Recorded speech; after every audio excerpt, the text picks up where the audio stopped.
For people outside, the major hazard would be falling debris and shattering glass. If you're outside somewhere, the best thing to do is to move quickly into open space, such as away from a building where you might have falling objects. Buildings would now be exposed to huge forces as they're shunted back and forth. The unreinforced masonry buildings would be the first to suffer damage. The weakest points start to fail. In most cases, because they're older structures, it's the mortar. The elements that support the building vertically, if they start to come down, the floors themselves potentially can come down. Collapsing URMs could cause many fatalities throughout the region. The shaking in Seattle would now have been going on for 2 minutes, but we'd only be halfway through. For a typical earthquake, if a building gets damaged in the first 20-30 seconds, it very likely can remain standing.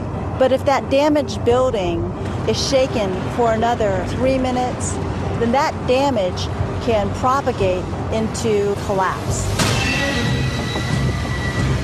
Meanwhile, the large movements of the ground would be making skyscrapers bend further and further. You may see the buildings begin to sway more and more violently to the point where they start to perhaps lose windows. They may, in addition, start to have some fracturing of welds and steel frame buildings. What happens after that is anybody's guess.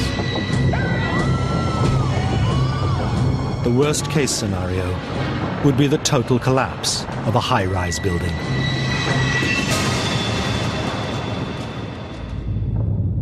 Meanwhile, buildings on higher ground would be suffering their own problems. Earthquakes this large can generate landslides at distances up to hundreds of miles away. The classic worst-case scenario where you're on a hill, a landslide, your house goes with it, and the house will obviously be destroyed.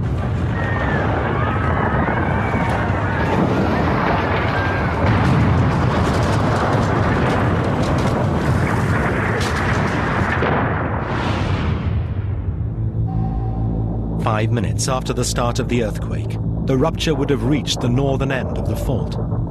Vancouver would still be experiencing powerful shaking, but in Seattle, the earthquake would finally be subsiding.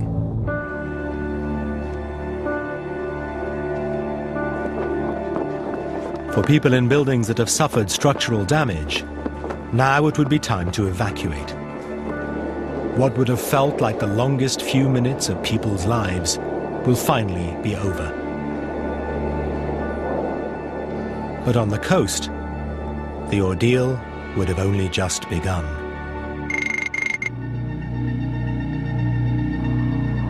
The tsunami, unleashed by the earthquake, would be minutes away.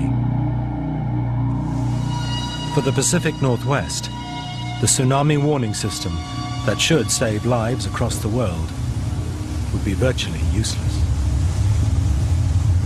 There won't be time for the Tsunami Warning Center to detect that earthquake, make a determination whether or not it was tsunamigenic, then send a warning down to emergency managers in Washington, who will then send it to the people. That would waste valuable time. People need to know that when they feel strong shaking, if they're on the coast, they need to go to high ground and or inland. The tsunami will have started out as a wave of only a meter or two high, traveling at huge speed. But as it nears the coast, it starts to rise up. Those waves can grow, they can amplify as more and more water piles up in shallow water, and all of that energy then causes the wave to slow down and grow in amplitude and create waves that have been known to be hundreds of feet high. That first wave is often simply a step in the water level, and the water level then stays up high for 5 or 10 minutes before it eventually drains away again.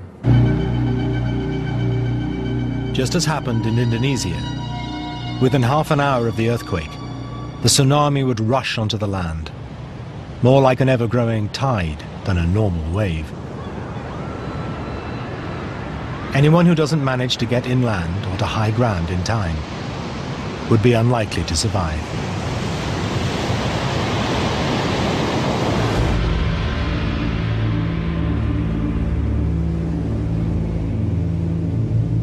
The tsunami will devastate hundreds of miles of coast. In total, more than 50,000 square miles will be affected by the earthquake.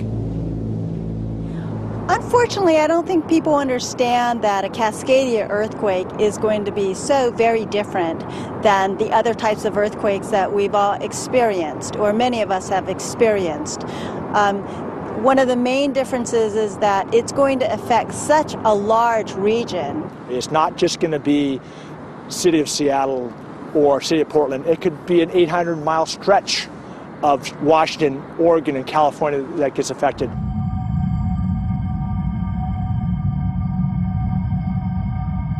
Until recently, many people would have found it difficult to imagine that scale of devastation. But the Boxing Day disaster changed all that. The Indian Ocean earthquake and tsunami will remind those people that are living in the Pacific Northwest that this is something they will have to face in the future.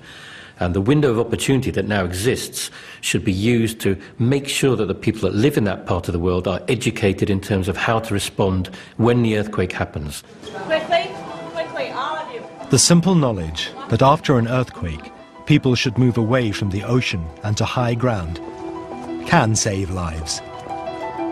The scientists who discovered this threat are now playing their part in spreading the word to as many people as possible. That goes all the way up to a salt marsh. So I start here. Before the next earthquake.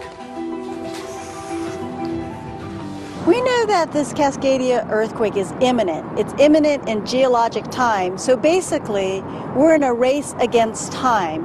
And the more we can get done now, the more lives we'll save. If we have 10 years, is that enough? Probably not. If we have 50 years, maybe. If we have a century, maybe we'll really be ready. But do we have a century? We don't know. The Indonesian earthquake has given the people of the Pacific Northwest a glimpse of what they will one day face. Now, they must heed that warning.